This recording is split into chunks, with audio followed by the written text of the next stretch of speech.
మేడి చెట్టు ఎక్కి కూర్చున్నాడు. యేసు వారు కూడా ఆ చెట్టు కాడికి వచ్చాడు. కరెక్ట్గా వచ్చి యేసయ్య అన్నాడంటే, జక్కయ్య త్వరగా దిగ అన్నాడు. అన్నాడు లేదా? త్వరగా దిగమంటే దిగాడా లేకపోతే నిదానంగా దిగాడా? త్వరగానే దిగాడంట. త్వరగా దిగాను అని ఉంది వాడు. జక్కయ్య నువ్వు త్వరగా దిగుము, నేడు నేను నీ ఇంట ఉండవలసి ఉందన్నాడు. వెంటనే త్వరగా దిగేసాడంట చెట్టు. దిగి తన ఇంటికి యేసు ప్రభువారిని చేర్చుకున్నాడు. పేరేం పేరు? అయి పేరు అనగా దానికి అర్థం ఏంటి? పరిశుద్ధుడు. పరిశుద్ధుడు, పరిశుద్ధుడు కాదు, పరిశుద్ధుడు. యేసయ్య పరిశుద్ధుడు, ఇతను కూడా పరిశుద్ధుడు. కానీ పేరులో పరిశుద్ధం కానీ ప్రవర్తనలో పరిశుద్ధత లేదు. మనం కూడా పేర్లు మంచి పేర్లు పెట్టుకుంటా కానీ పేరు తగ్గ క్రియలు మనకు కూడా ఉండవు. నేతి పేరుకేం చెప్పుకుంటా కానీ నెయ్యి ఉండదు. పెరుదొడ్డు కూడా చెప్పుకుంటా కానీ పెరుగు ఉండదు. ఉండిద్దా? అలాగే పేరు మాత్రం చెప్పుకుంటా కానీ పేర్లు ఎవరికి కూడా ఆ పేరు తగ్గ క్రియలు ఉండవు. అలాగే బైబిల్లో కూడా ఈయనకు కూడా పేరు అయితే ఉంది కానీ క్రియలు లేవు. అతడు పాపి, అతను దుర్మార్గుడు అని అందరూ కూడా చెప్పుకుంటారు. అతని ఇంటికి వెళ్తే అందరూ లోపల చెప్పుకున్నారు, ఇతడు పాపి అని తెలవదేమో. ఈయన ప్రవక్త అయితే తెలుసు కదా, ఈయన ప్రవక్త కాదేమో, ఇతని ఇంటికి వచ్చాడు, ఇతను పాపి అని చెప్పుకుంటున్నారు. యేసు ప్రభువు చూడటంలోని అతనిలో ఉన్న రహస్య పాపాలన్నీ కూడా బట్టబేలు కనపడి అంటే ఎవరికి? జక్కీ గారి. ఎవరి పాపాలు? జక్కీ పాపాలన్నీ యేసు ప్రభువు మొక్కలు కనపడి అంట ఆ పాపాలు. 91 కీర్తన 8 చూస్తే మీకు అర్థం అవుతుంటుంది. 91 కీర్తన 8 ఉంటుంది ఆ మాట. సాధ్యం నేను ముగిస్తాను, త్వరగా ముగిస్తాను. మా దోషములను నీ ఎదుట ఉంచుకొని ఉన్నావు, మీ మొక్కంతిలో మా రహస్య పాపాలు ఏం కనపడుతుంది అంట? ఎవరి మొక్కలు కనపడుతాయి?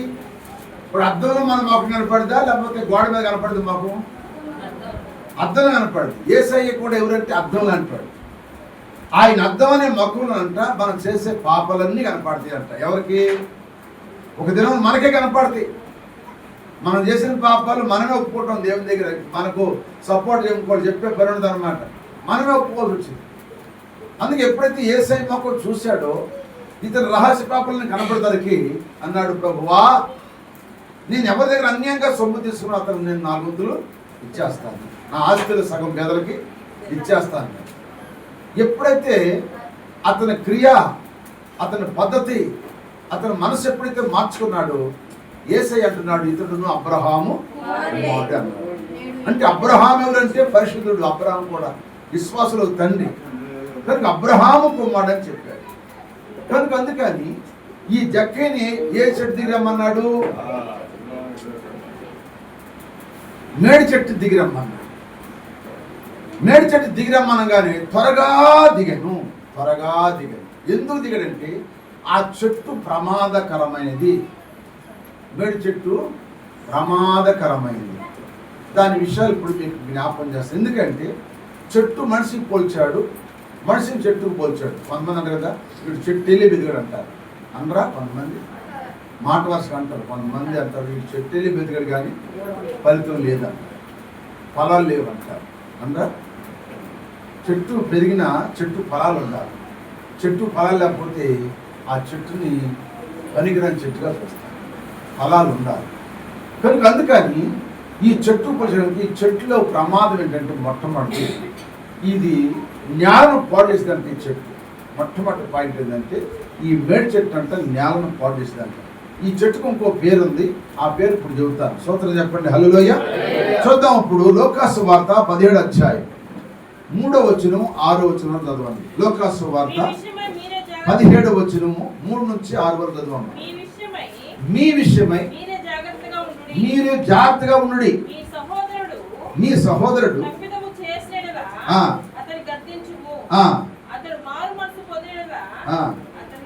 అమ్మ 17 లోకాసు వార్త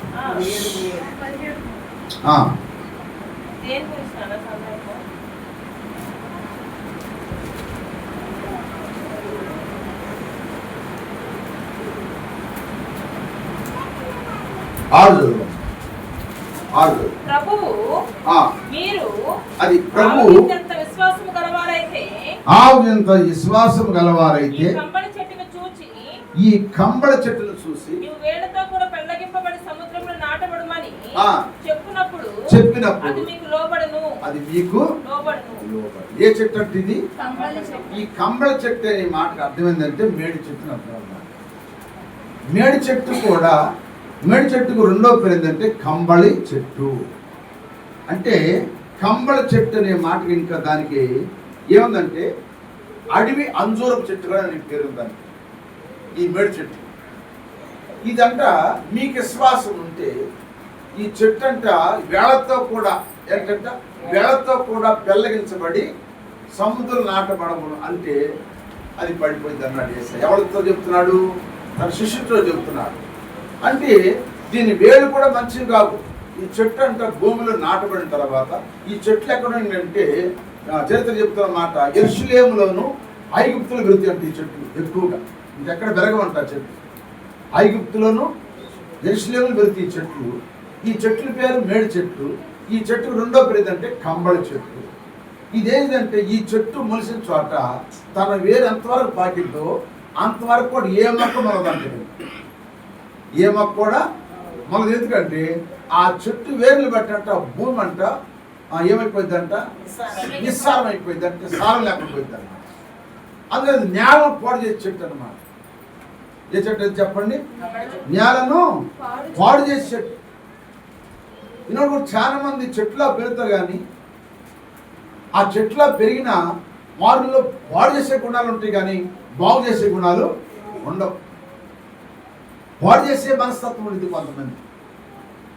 కనుక ఆ చెట్టు దగ్గర అంటే ఆ చెట్టు ప్రమాదం ఉంది. ఆ చెట్టు ఏ చెట్టు అంటే పాడు చేసే చెట్టు. దాని వేళతో కూడా అంట అది ఏమైందంట అది చెప్పించబడిన చెట్టు అనమాట, నశించిపోయింది. కనుక ఆ చెట్టుని గురించి చెప్తున్నాడు అనమాట. అంటే ఇప్పుడు పాడు చేసే చెట్టు కనుక మనం కూడా ఏంటంటే ఇక్కడ చెప్పిన మొట్టమొదటి మాటలు వేసే చెప్పాడు శిష్యులకు. ఆ 17 వచ్చిన అని చెప్పాడు. మీ విషయం మీరే జాగ్రత్తగా ఉండండి. మీ సహోదరుడు తప్పుదేం చేశాడు అతని గద్దించు, అతని క్షమించు.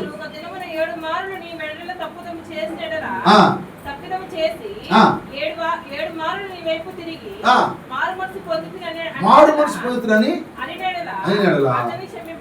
అతన్ని క్షమించమన్నాడు అని ఆ మాట చెబుతూ ఈ చెట్టు గురించి చెప్పాడు. ఆ మాట గురించి చెబుతూ ఇక్కడ చెట్టుని చూపించాడు అన్నమాట. మీరు విశ్వాసం గల వారైతే అది ఆ విధంగా విశ్వాసం ఈ చెట్టు పడిపోయింది. ఎందుకంటే ఈ చెట్టు పాడు చేసే చెట్టు కనుక ఈ పాడు చేసే బుద్ధులు మీలో లేకుండా ఉండాలంటే నీ తరపున ఎవరైనా తప్పు చేస్తే అతను ఏం చేయాలంట అది క్షమించే మనసు మనకు ఉండాలన్నమాట. ఆ చెట్టుకు క్షమాపణ కలిగే మనసు లేదు కనుక అది పాడైపోయింది కనుక ఆ చెట్టుని వేళతో కూడా పీకి సముద్రంలో పడిపోమన్నారు.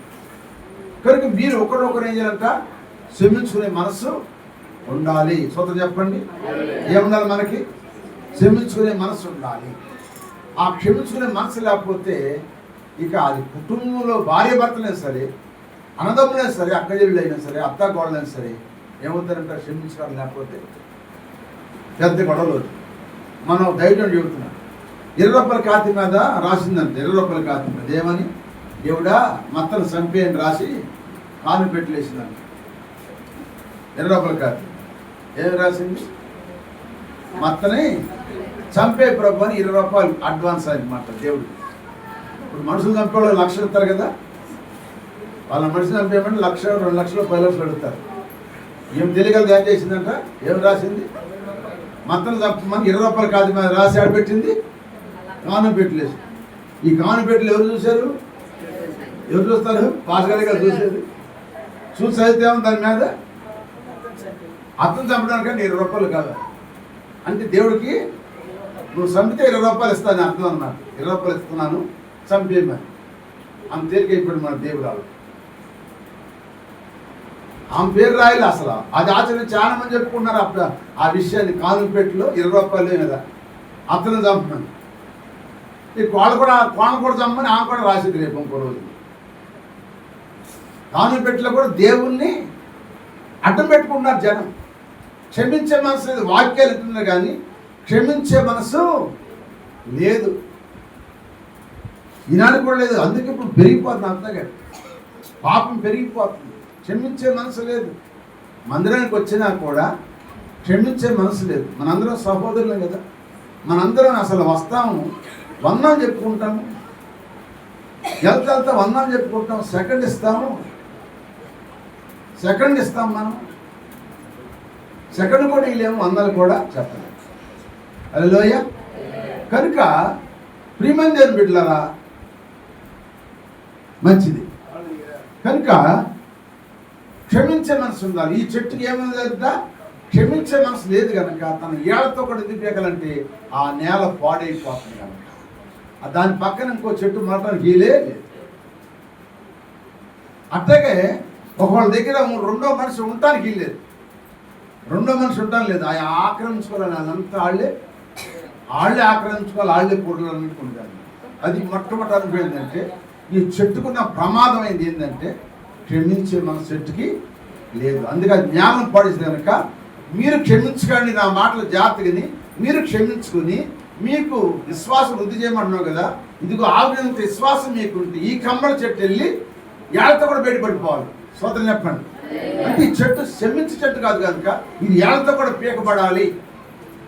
మళ్ళీ అక్కడ ఆ స్థలంలో ఆ చెట్టు మొదలకూడదు, అది సముద్రంలో పడిపోతే పోయిందని అని చెప్పారు. దానికి ఉన్న అనుభవం ఏంటంటే ఆ చెట్టుకున్న ప్రమాదం ఏంటంటే మొట్టమొదటిది క్షమించే మనసు ఏమాత్రం ఉండదు. కొంతమందికి నువ్వు ఎంత బతిలినా కాళ్ళు గడ్డలు కొట్టినా కూడా క్షమించే మనసు ఉండదు. కొంతమంది క్షమించాలి. యేసుప్రభువు అందరూ క్షమించలేదా? ఎంత ఘోర పాపం క్షమించలేదా? మాట్లాడతలా క్షమించాడు. మరి మనం ఎందుకు క్షమించము? 7 మార్లు చాలా అంటే 7 మార్లు కాదు 77 మార్లు అన్నాడు.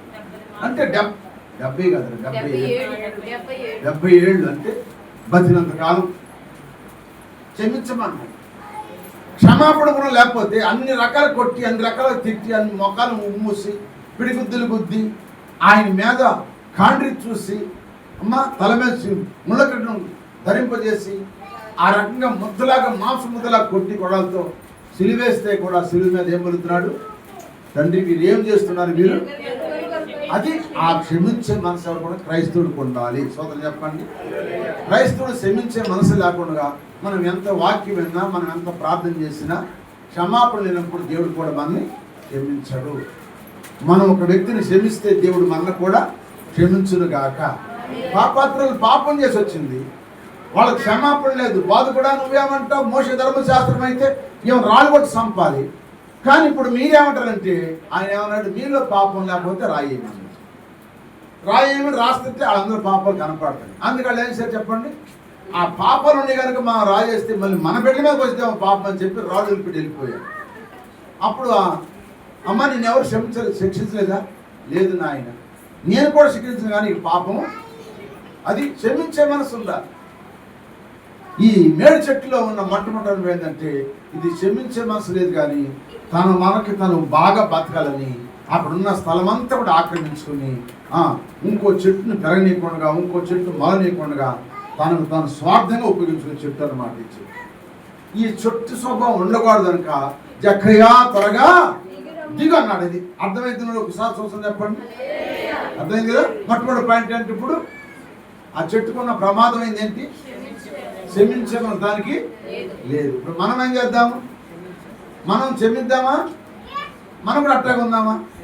మనం అట్టాగుంటే అట్టాగా వెళ్ళిపోతాం, ఎప్పుడో మనం కూడా సముద్రంలో పడిపోతాం. కనుక రెండో పాయింట్ ఏంటంటే ఆ చెట్టు పండు బహుశ్చేదం. వేడి చెట్టు పండు బహుశ్చేదంట, చేదు పండు అంట. పైకి ఎట్లుందంటే సగ్గా ఎర్రగా నున్నగా కనపడుతుంది, కానీ అది తినాలనుకుంటే మహాచేదు అంటారు. ఏం స్తోత్రం చెప్పండి. ఎంత చేదంటే మనం భరించలేమన్నమాట, అంత చేదు ఉంటుంది. కారణం ఏంటంటే ఆ చెట్టు తినండి, చెట్టు పెట్టిన వ్యక్తి చెట్టు పండు తినాలి లేదా? ఇప్పుడు మనం చెట్టు పెట్టినాం అనుకో, ఎన్నేళ్ళకి చెట్టు కాయ ఇచ్చింది చెప్పండి. మామిడి చెట్టు పెట్టేవాళ్ళకి ఎన్నేళ్ళకి ఎత్తుంది కాయ? 3 సంవత్సరాలకి. కొబ్బరి చెట్టు అయినా, మామిడి చెట్టు అయినా, సపోటా చెట్టు అయినా, జామ చెట్టు అయినా చెప్పండి, 2-3 ఏళ్ల కల్లా ఫలమిస్తుంది తింటుంది. ఈ చెట్టు అంట 50 ఏళ్ళ కాసిద్దంట కాయ. ఎన్ని సంవత్సరాలకి? 50 సంవత్సరాలు కాసిద్దంట కాయ. ఇది మేడు చెట్టు కాయ 50 సంవత్సరాలు కాస్తే పెట్టినోడు తింటాడు ఆ కాయ? పెట్టినోడు తినడు, ఇంకోటి తింటాడు. అది నువ్వు కష్టం నువ్వు తినాలి లేదా? నీ కష్టం నువ్వు తినాలి. ఈ కష్టపడి చెట్టు నాటాడు కానీ ఆ చెట్టు నాడు తింటానికి అది ఎప్పుడు కాసిదంట? 50 సంవత్సరాలు కాసింది. సత్తామో బతామో అది ఎవరు తింటాడు? మన తర్వాత ఎవరు తింటారు? అల్లోయ అంటే నువ్వు తినవు కానీ నీ బిడ్డలు తింటారు. అర్థం ఉందా? అయితే తినాలనుకున్న ఆ చెట్టు పండు ఆ రోజు ఆ పండు తినాలని ఎట్లుందంట? కట్టికి చేదంట. స్తోత్రం చెప్పండి. ఏం చేదంట? అది కట్టికి చేదంట. అది నిర్గమాకాండం 15 వచ్చింది చూడండి. నిర్గమాకాండం 15 వచ్చింది. ఆ నీళ్లు తాగలేక పోయి ఏం కలిగిందంట? దానికి మారను పేరు కలిగింది. మార అంటే చెప్పండి, చేదు. ఈ చేదనం ఎవరిలో ఉంది? ఈ చేదనం ఎవరిలో ఉంది? నయోములో ఉంది. ఎవరో చెప్పండి. నయోము పేరేంటి? నయోము అనే మాటకు అర్థం ఏంటి? మధురం. నయోము అనే పేరుకి అర్థం ఏంటంటే మధురం. కానీ ఏమైపోయింది? మారైపోయింది. మారంటే చేదైపోయింది. ఎందుకు చేదైపోయింది? బెత్లెహేములో సమృద్ధిగా ఉంది కదా. చదవండి ఒక మాట, రూతు గ్రంథం 1 వచ్చిన రూతు గ్రంథం ఏం చేశాడంట? చాలా దుఃఖము కలగజేసింది కనుక ఏమన్నానంట? మారా అని పేరు. చేదది. ఇప్పుడు ఏ జీవితం అయిపోయింది? ఇప్పుడు చేదు జీవితం అన్నమాట. అంటే దాని కాయ చేదు అన్నమాట. మీరు గమనించాలి. ఇప్పుడు నేను మేడి చెట్టు ప్రమాదంగా అయిందని దాన్ని దిగమని చెప్పింది ఎందుకంటే యేసు వారు అది తన స్వార్థం చూసుకుంది కానీ ఇతర స్వార్థం చూడదు, ఇతరులు ఎవరిని క్షమించదు. అందులో అది ఏళ్లతో కూడా అది వెలిగించి సముద్రంలో పడిపోవాలన్నాడు. ఎందుకంటే అది దాని స్థలం అదే ఆక్రమించుకుంది కానీ ఇంకోళ్ళకి మాత్రం ఇవ్వదని. రెండోది దాని కాయ పెట్టినోడు తినడు కానీ తర్వాత తింటాడు. రెండోది ఆ చెట్టు పెట్టినోడు దాని కాయ తినలేడు కానీ ఎవరు తింటారు? తర్వాత తరం తింటారు. అయితే ఆ పండు తినాలనుకున్నవాడు ఆడికి ఎట్లుందంట? అది ఆడు తినేది లేదు, అది కాయటమే కానీ చేదే. అంటే దాని బ్రతుకంతా చేదు బ్రతుకు అన్నమాట. సమృద్ధి కలిగింది. నయోమి అడగలింది సమృద్ధి కలిగిందంట. ఏమంటుంది? దేవుడు నన్ను రిక్తురాలుగా చేశాడు, నేను సమృద్ధి గలదాన్ని వెళ్తుని ఇప్పుడు నేను రిక్తురాలుగా వచ్చిన కనుక నయోమని పిలవద్దు, మారా అని పిలవమను. అందా లేదా? నయోమంటే మధురము, మారంటే చేదు. చేదు బ్రతుకు నువ్వు తెచ్చుకున్నావు కానీ దేవుడు వెళ్ళమన్నాడు నిన్ను. లేనివాడిని వెళ్ళమన్నాడు. తిండికి లేని వాళ్ళని, వస్త్రం లేని వాళ్ళని, భేదవాడిని వెళ్ళమన్నాడు కానీ నిన్ను వెళ్ళమనలేదుగా. నువ్వు ఉన్న బెత్లెహేము రొట్లు బిల్లు కరువు వచ్చిన వెళ్తారు. నీ కరువు రాదు కదా. నువ్వు కరువు రానప్పుడు నువ్వు ఎందుకు వెళ్ళాలి అంటే నీకేముందంటే ఇంకా సంపాదించాలి. చెప్పండి, ఇంకా సంపాదించాలి.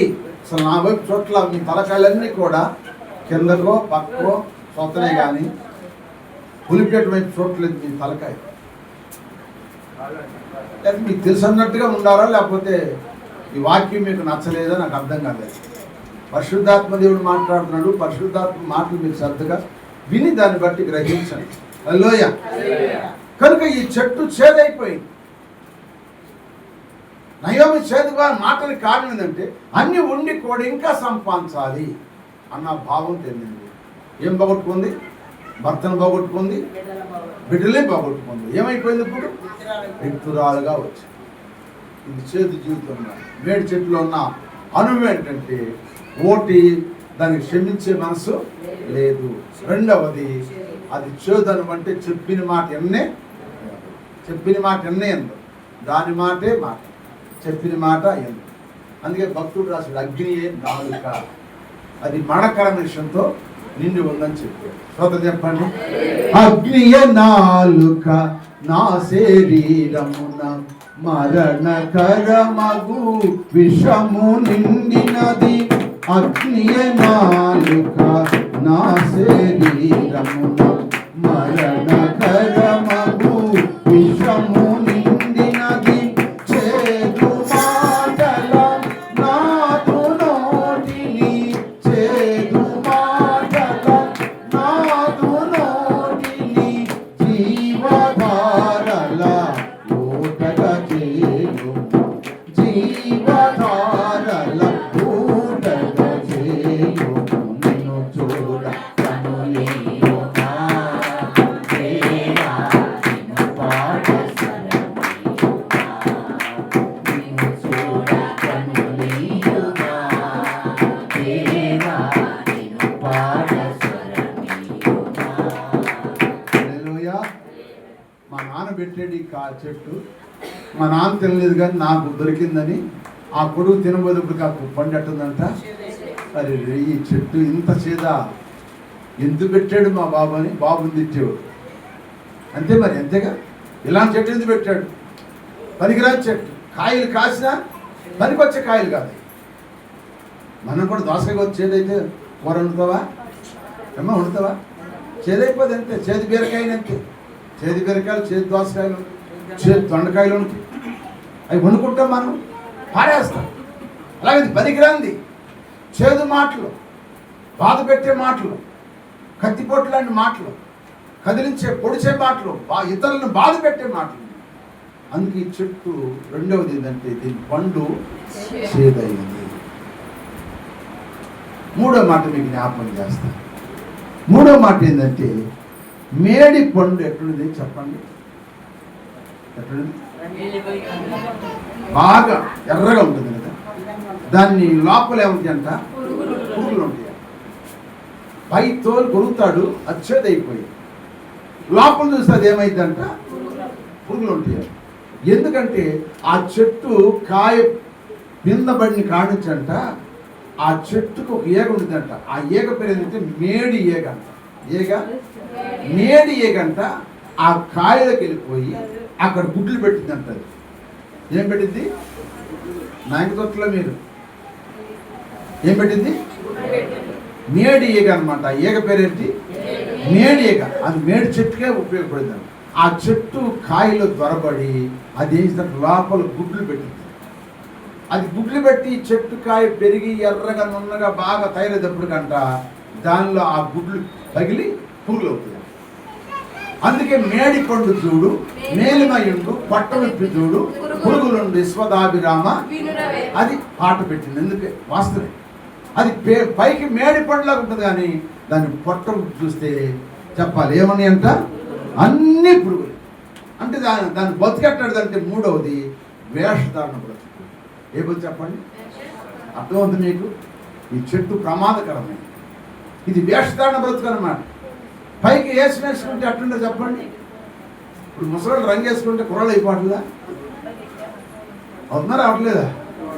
మేకప్లు రంగులు వేసుకుంటున్నారు కదా. పాస్గారులు రంగులు వేసుకుంటున్నారు, వాక్యం చెప్పే పాస్గారులే రంగులు వేసుకుంటున్నారు. దేనికి రంగు వేసుకోవాలి? దేనికి రంగు ఉంది? రంగు ఎన్నాళ్ళు ఉంటుంది? తెలిసిపోదు. మళ్ళీ బయటపడదా మన జుట్టు మళ్ళీ తెల్లగా బయటపడదా? అసలు నెరిసిన వెంటగా సొగసైన కిరీటం అంటాడు భక్తుడే సొలొమోను గారు రాశాడు.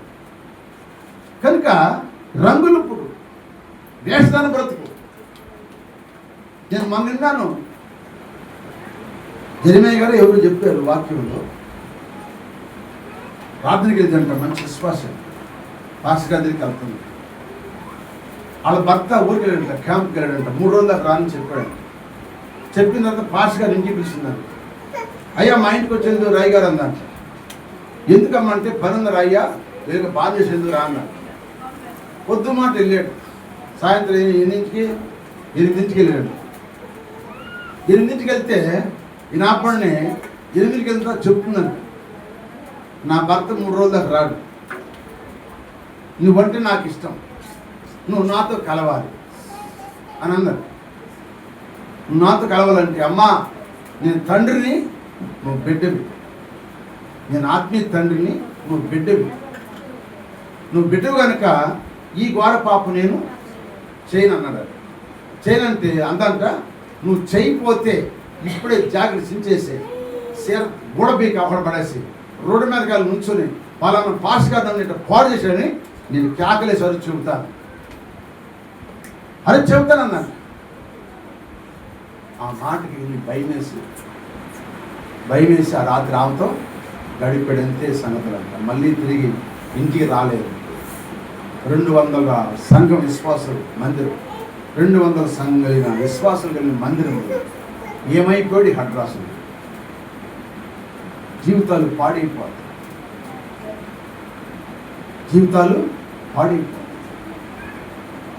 పరిస్థితుల ప్రభావాలు అట్టున్నాయి. ఇప్పుడు ప్రియమైన బిడ్డలారా, వేషధారణ రంగులు లోకమైపోయింది. ఇప్పుడు ఈ మేడి చెట్టు కూడా పండు మేలుమైంటుంది, పైకి రంగు వేస్తున్నది, లోపల అన్నీ ఏమిటి అని చెప్పండి, పురుగులే.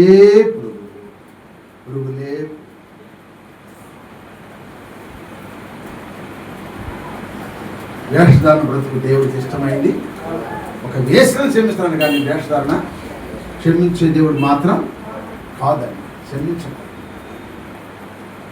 మన బ్రతుకు మార్చడానికే ఇది బడి, ఇది మనకు బడి అన్నమాట. ఈ బడిలో మనం నేర్చుకోవాల్సింది చాలా ఉంది.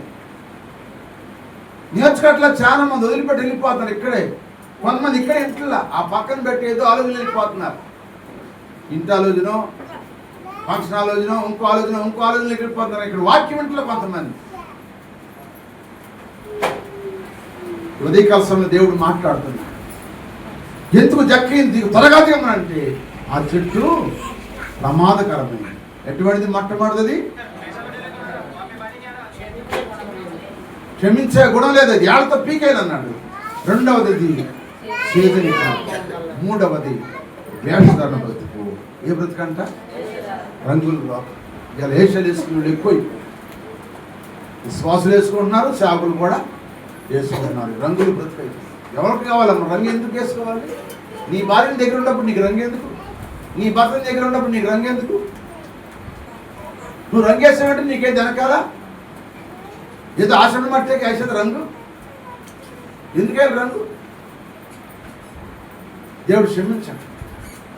అందుకే ఇది వేషధారణ బ్రతుకోలేన చెట్టు. 4వ మాట మీకు చెబుతాను చూడండి. దేని స్తోత్రం, హల్లెలూయా. ఈ మేడి చెట్టు పెట్టిన చోట క్రమంగా వెళదంట. అది క్రమంగా వెళదంట. ఇదిగా పోయిద్దంట, మళ్ళీ అటు నుంచి అటు తిరిగిద్దంట, అక్కడ కాదు మళ్ళీ అటు నుంచి ఎటు తిరిగిద్దంట, ఇక్కడ కాదు అట్ట క్రమం లేకుండా తిరిగిద్దంట. చెట్టు వంకర టింకలుగా బతికి ఎదిగిందంట. చిన్నగా వెళ్తుందంట. అది వంకరలు ఇటు ఒక పోయిద్ది, ఇటు పోయిద్ది, ఇటు పోవాలిగా, ఇటు పోద్దండి, మళ్ళీ ఆడు అటు తిరిగిద్దంట. అంటే 4 పక్కలు తిరిగిద్ది. తూర్పు, పనమట్ల, ఉత్తర, దక్షిణాల్లో 4 పక్కలు తిరిగిద్దంట. మా తలకాయలు వంచమాకండి. తలకాయలు ఎందుకు వస్తారు? వాక్యం మీద ఆసక్తి ఉంటే తలకాయలు పైకెత్తి చూడండి. సాతాను కొంతమంది ఎన్ని ఇది వాక్యం తినండి, వాక్యం వినండి. మళ్ళీ బతికుంటే, మళ్ళీ వచ్చే వారంలో బతికుంటేనే కాదు నేను మీకు వాక్యం చెప్పేది. ఎవరో బతుకులు ఎవరు చచ్చిపోతే తెలియదు కదా. అసలు వాక్యం వినండి. ఇది వంకటింకల బ్రతుకు అంటే ఇది క్రమంగా ఎదగదాంట. చెట్టు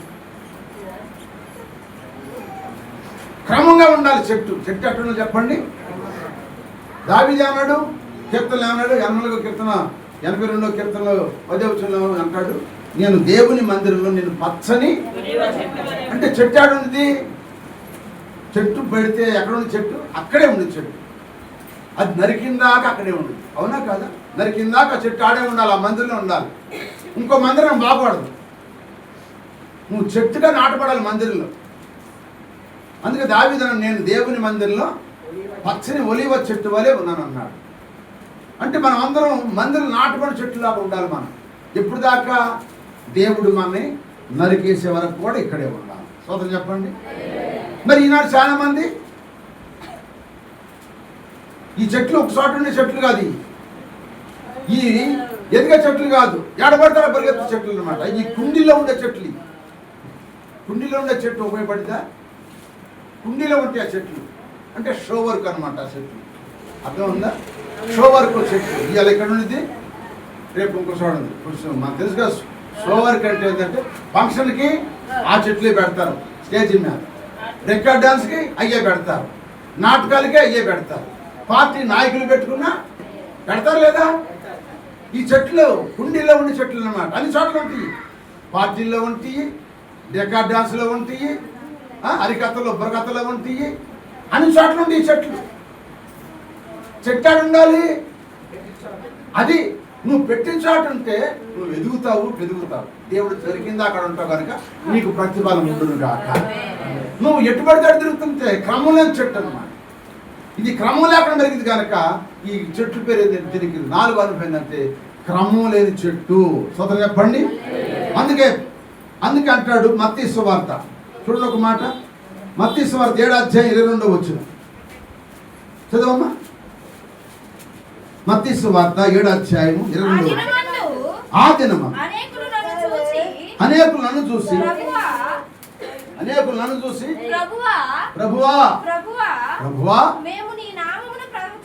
ప్రవచింపలేదా, దెయ్యాలు వెళ్ళగొట్టలేదా,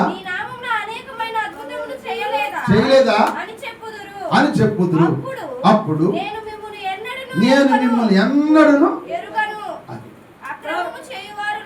అక్రమం చేయవారులారా. ఆమె చెప్పండి. వీళ్ళు దేవుని సేవకులే, దేవుని విశ్వాసులే. వీళ్ళు ప్రార్థన దెయ్యాలు పోని, ప్రార్థన చేస్తే రోగాలు కానీ వీళ్ళ బ్రతికే క్రమం లేని బ్రతుకు. శిష్యులు అంటారు, అయ్యా వీళ్ళు ఎవరో నీ పడతానంటే అప్పుడు అంటాడు, యేసయ్య అంటాడు, కనుక ఎలగొట్టని వాడు మన మనుషులే అన్నాడు యేసయ్య. అలాగే ఇప్పుడు ఆయన పేరును దెయ్యాలు కొట్టావు, ఆయన పేరును రోగాలు తగ్గించావు, ఆయన పేరును అద్భుతాలు చేసావు. కానీ ఆయన అంటున్నాడు, అక్రమం చేయవారులారా మీరెవరో నాకు తెలియదు, నా ఇద్దరు నుంచి. అది క్రమం లేని భక్తి అన్నమాట. క్రమం లేని విశ్వాసం. కొంతమందిలో విశ్వాసంలో క్రమం లేదు, సేవకులో కూడా క్రమం లేదు, క్రమం లేదు. ఈ సేవకులు కూడా ఎక్కడ రాజకీయ నాయకులు పిలిస్తే అక్కడికి వెళ్తారు, ఎక్కడ అక్కడ జరుగుతుంటే అక్కడ పరిగెత్తారు. అలా వెళ్ళకూడదు. క్రమం అనేది ఉండాలి. మనకు కూడా క్రమం ఉండాలి, విశ్వాసులకి ఉండాలి, సేవకులు కూడా ఉండాలి. క్రమం లేకుండా పెరిగితే అది అక్రమైంది కనుక ఆయన అంటాడు, అక్రమం చేయవారులారా మీరెవరో నిశ్చయంగా నాకు. ఎంత మాట అన్నాడండి, ఎంత దుఃఖకరం అండి అది. ఎంత దుఃఖం అంటే వీడు క్రమం లేని పనులు. వస్తారు ప్రార్థనలకు వచ్చి ప్రార్థన పని చేస్తారు, బయటికి వెళ్ళి బయట పని చేస్తారు. అదేమైంది? క్రమం అయిద్దా? ఏమండి, ఇక్కడ పాటలు పాడతారు, ఆడికి వెళ్ళి సినిమా పాటలు పాడతారు. ఇది క్రమమా? ఇక్కడ యేసయ్య పాటలు, అక్కడ సినిమా పాటలు, ఇక్కడ పరిశుద్ధులు అంటారు, అక్కడ బూతులు అంటారు. ఇది క్రమమైన భక్తి కాదుగా. క్రమంగా ఉండాలి. అందుకే ఆ చెట్టు దిగిరా అన్నాడు త్వరగా. దేని స్తోత్రం చెప్పండి. అందరూ చెప్పట్లా? క్రమం లేని భక్తి నేను పర్లవరాజు చేర్చదు. కొద్ది కాలమైన నిప్పులా బతికి నిప్పులా చచ్చిపోవటం మంచిది. క్రమంగా బద్దానికి పరిగెత్తొద్దు. క్రమం లేని చెట్లు అనమాట ఇది. వంకర టెంకర్ బతుకు అనమాట. ఏ బ్రతుకు చెప్పండి? వంకర టెంకర్ బతుకు. వంకర టెంకరే తిరుగుతుంది, అన్ని చోట్ల తిరుగుతుంది, అన్ని రకాలుగా వేస్తారన్నమాట నాటకాలు. అందుకే ఈ చెట్టులో ఉన్న 4 అనుభవం మేడి చెట్టులో ఇది క్రమంగా పెరగదు. కొంత చెప్పండి. మొట్టమొదటి చెట్టుకున్న అనుభేంటి, అది ఎక్కడ వరకు ఏళ్ళు బాగుతాయో అక్కడ వరకు ఏ చెట్టు మొలవదు. రెండో దాని చెట్టు పండు చేదుగా ఉంటుంది. మూడవది ఆ పండు లోపల పురుగులు ఉంటాయి, వేస్తారు. 4వది చెప్పండి, క్రమం లేని బతికి. క్రమం లేకుండా పెరిగింది. క్రమం లేకుండా వాస్తవం మనం పరలోకం పోవాలంటే నేను వాక్యానుసారం చెప్తున్నాను. క్రమం పాటించాలంటే టైం మనం 10 పెట్టేమనికి ఖచ్చితంగా 10 కల్లా లోపల రావాలి. 10:30 కల్లా మందిరం నిండిపోవాలి అంతే. అది క్రమం. నీ ఇష్టమైనప్పుడు వస్తావు, కాసేపు వచ్చి కూర్చుంటావు. ఇప్పుడు సాక్షి చెప్పకపోతే ఏమనేవాళ్ళు, ఆనాళ్ళు ఇద్దరు ముగ్గురు చెప్పారు, పురుషులు చెప్పినారు. ఏమంటారు ఆనాళ్ళు? మళ్ళీ మమ్మల్ని సాక్షి చెప్పని లేదంటారు. అదే ట్రబుల్ అంటావా? పెద్ద పెద్ద సిటీల్లో ఉన్నారు, వాళ్ళు సాక్షి చెప్పరంట. పాటలు పాడతారు, ఆరాధన అరగంట సేపు ఆరాధన చేస్తారంటే గంటన్నర వాక్యం చెప్తారు. 2 గంటలు క్లోజ్ వెళ్ళిపోవటమే. సాక్ష్యాలతో పని లేదు. ఇక్కడ అరగంట వాక్యం చెప్పడానికే అల్లాడిపోతున్నారు. టైం చూసుకుంటారు. నాకు చెప్పండి, 1 గంటన్నర వాక్యం చెప్పాలి కానీ చెప్పి వినేవాళ్ళు ఎవరున్నారు? బయటికెళ్ళి తింటారు చక్కగా వాక్యం, ఇంకా సేపు చెప్పి అంటారు. మనకామం ఎక్కువైపోతుంది, వాళ్ళకామం సాల్తలేదు. అది క్రమం లేని బ్రతుకు. 5వది చెట్టు తలుపులు బయట రాదు. దేని పనికి వచ్చంటే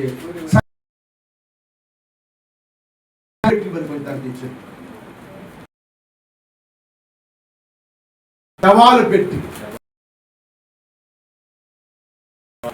ఇది శవాలు పెట్టి పనికొచ్చాని మందిరం దించి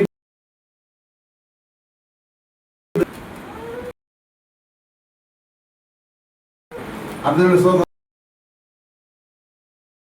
శవాలు పెట్టి తెచ్చుకో. అది ఏ కథ చేసినా నాకు అనవసరం. ఈ మేడి చెట్టు శవ ఏరికి పనికిరాదు. అందుకే ఈ చెట్లు ఐగుప్తులోను యెరూషలేములో ఉంటాయంట. ఆడికి వెళ్ళినప్పుడు ఆ చెట్టును ఆ నరికి పెట్లు చేస్తారు కదా,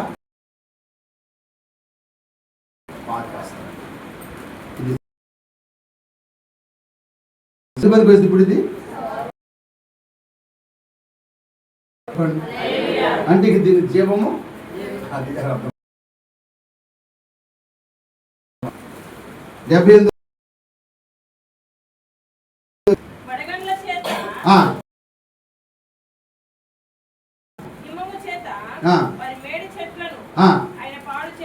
ఏం చేస్తారంట?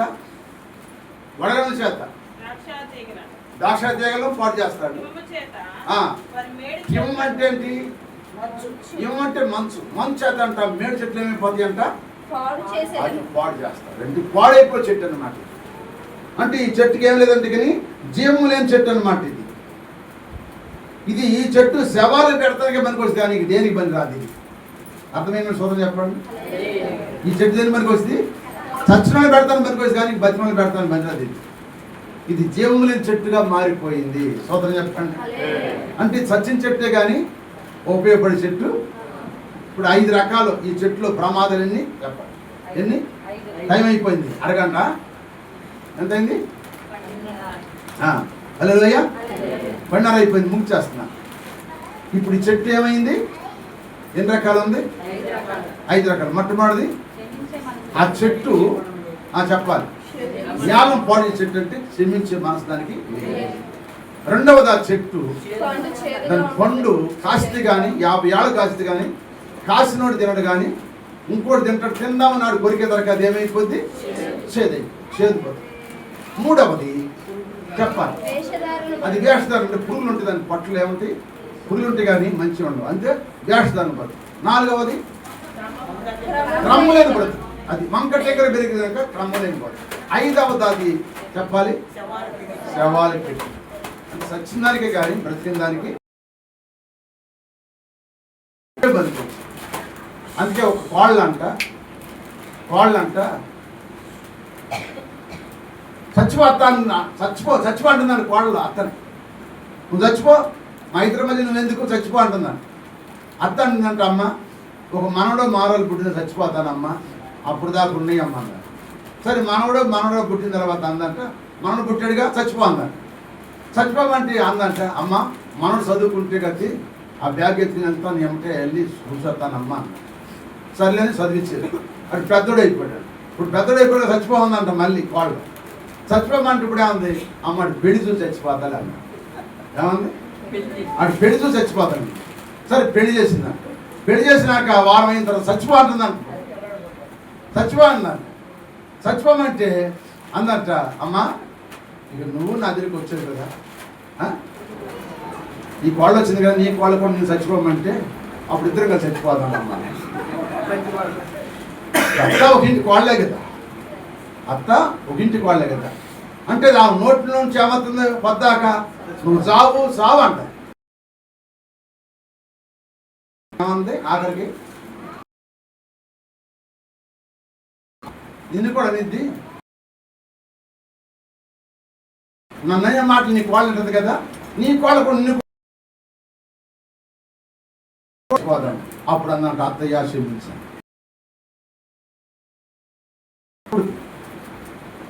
అప్పుడు ఏమో ఓర్పు ఉంది. ఓర్పు అనమాట అంటే ఏమో ఆస్తి నా సత్య నువ్వు చావాలి. అలాగే మేడి చెట్టు ఇది ప్రమాదకరం చెట్టు కనుక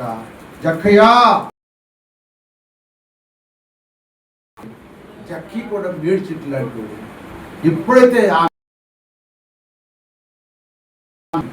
దేవుడు తన ఇంట చేర్చుకున్నాడు, వచ్చింది మీ అందరి కుటుంబాల రక్షణ కలుగునుగా, సంతానంలాగా ఆశ్రదించబడును కాక. అట్టి అర్థమైనప్పుడు చెప్పడం సోదరం, అర్థమైనప్పుడు వారికి ముగించేస్తాను. ఇంకా త్వరగా దిగాల్సిన చాలా మాటలని ఈ టైం లేదు మీకు చెప్తాను. హల్లెలూయా. కనుక మనం కూడా ఆ మేడి చెట్టు లాంటి అనుభవం మనలో ఉంటే ఈ వాక్యం ద్వారా మనం మార్చుకో. అబ్రహాము కుమార్తెలాగా, అబ్రహాము కుమారులాగా మనము మన కుటుంబం, మన బిడ్డలు దేవుని చేత ఆశ్రయించబడేటట్టుగా ముందుగాక. నాకు అట్టి అనుభవం దయచేయ ప్రభు. మేడి చెట్టు అనుభవం నేను ఇంతవరకు ఎప్పుడు వినలేదు. ఈరోజు నేను విన్నాను కనుక ఆ మేడి చెట్లు ఎంత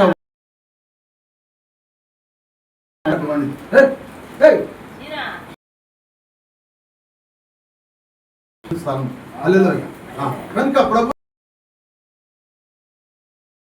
ఈ అనుభవం ఉంటే ఒకవేళ మార్చుకుందాము. జక్కీని ఆశ్రయించిన దేవుడు, అందుకే మన పరమ తండ్రి 5 ఆయన మరణించి తిరిగి పునరుద్ధరించమంటే ఈ పునరుద్ధానార్థన మనం పోగొట్టుకోక ఉంటే మరణ పునరుద్ధానం కొరకే 92 కోట్ల రూపాయలు ఆస్తిని రాత్రి చెప్పింది పౌలు గారు వెంటగా ఎంచుకుని. ఎందుకంటే నేను చనిపోయి మనం నేను తిరిగి లెగవాలయ్యా, లేచి నీ రాజ్యం నేను కూడా ఉండను కాస్తో 92 కోట్ల రూపాయలు ఆస్తిని వెంటగా ఎంచుకుని పునరుద్ధానంలో పాల్గొంటాడు. మనం కూడా రేపు పునరుద్ధానంలో పాల్గొనటానికి 5 గాయాల రక్తం కార్చాడు, మన కొరకు ప్రాణం పెట్టాడు, తిరిగి లేచాడు, త్వరగా రాబోతున్నాడు. ఆ రాకుల్లో ఉన్నాం కనుక, వాకుల్లో మనం ఉన్నాం కనుక మనం కూడా ఇటువంటి మేడి చెట్టు అంటే అనుభవం మనలో ఉంటే ఆ జక్కి అలా త్వరగా దిగేసి తన ప్రవర్తన మార్చుకున్నాడు. మనలో కూడా ఇటువంటి ఉంటే మార్చుకుని జక్కీలాగా పరిశుద్ధమైన జీవితం జీవిస్తూ అబ్రాహాము కుమారులాగా ముందు సాగిపోదాం. దేవుడి కొద్ది మాటలు అందరూ ఇంట్లో నీరు కట్టి పల్లెపోతే ప్రార్థన.